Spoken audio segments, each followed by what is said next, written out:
Dopo 50 anni di attività, il Coro Polifonico Turitano riesce a coronare un grande sogno, quello di istituire il primo concorso internazionale di cori polifonici.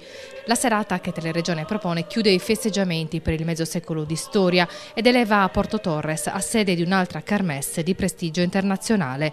La manifestazione, ospitata nella suggestiva Basilica Romanica di San Gavino, vede i 4 cori partecipanti esibirsi davanti ad una giuria tecnica costituita da maestri italiani Walter Marzilli e Riccardo Leone, dall'inglese Owen Rees, dal tedesco Hans-Georg Deschange e Ivan Florians dalla Slovenia, che hanno avuto il compito di esprimersi in base a parametri di intonazione, stile interpretativo, vocalità e qualità dei programmi presentati.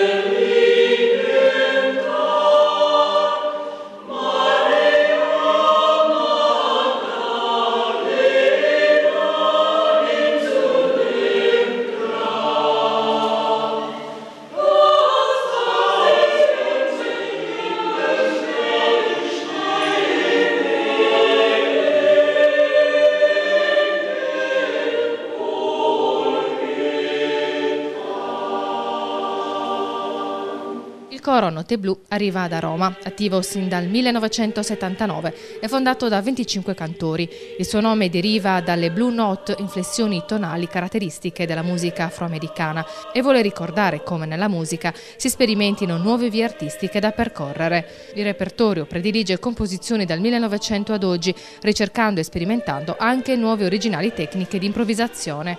Un'attività concertistica molto ricca, quella del coro Blue Note, dirige il maestro Marina Mungai.